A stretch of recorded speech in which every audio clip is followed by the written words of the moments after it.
Metro রেলের নিচ দিয়ে চলাচলের ক্ষেত্রে এখন নতুন আতঙ্কের নাম বিয়ারিং প্যাড।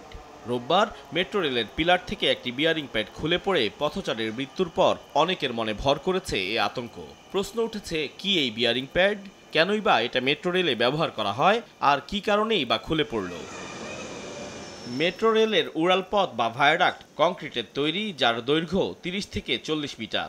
এই ভায়াডাক্ট বা স্পেন জোড়া দিয়ে তার উপরে বসানো হয় রেল লাইন। ভায়াডাক্টগুলো বসানো হয় নিচের পিলারের ওপর। প্রতিটি পিলারের উপর একটি করে স্প্যান থাকে, অর্থাৎ দুটি পিলারযুক্ত স্প্যানের সংযোগ স্থলে আরও একটি পিলার থাকে, যে পিলারের উপর বসানো হয় 4টি বিয়ারিং প্যাড।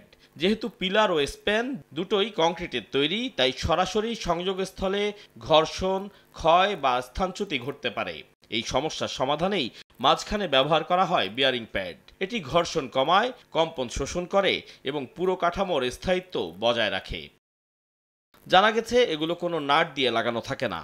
স্প্যান এবং পিলারের মাঝখানের চাপ বিয়ারিং প্যাডগুলো শক্ত করে আটকে রাখে। ঢাকা মেট্রো রেলে মোট পিলার সংখ্যা 620টি। প্রতিটি পিলারের উচ্চতা কম বেশি 13 মিটার।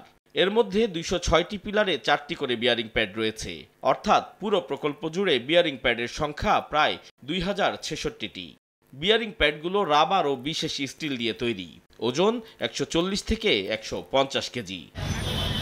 2024-এর 18 সেপ্টেম্বর ফার্মগেটের আরেকটি পিলার থেকে খুলে পড়েছিল বিয়ারিং প্যাড। সে সময় কোনো হতাহতের ঘটনা না ঘটলেও এবার মর্মান্তিক মৃত্যু ঘটল একজনের। বিশেষজ্ঞরা ধারণা করছেন, নকশায় ত্রুটি থাকাতেই খুলে পড়ছে বিয়ারিং প্যাড। ভবিষ্যতে দুর্ঘটনা রোধে বিয়ারিং প্যাড অবস্থিত পিলারগুলোর উপরের অংশের চারপাশে সেফটি শেড তৈরির পরামর্শ বিশেষজ্ঞদের।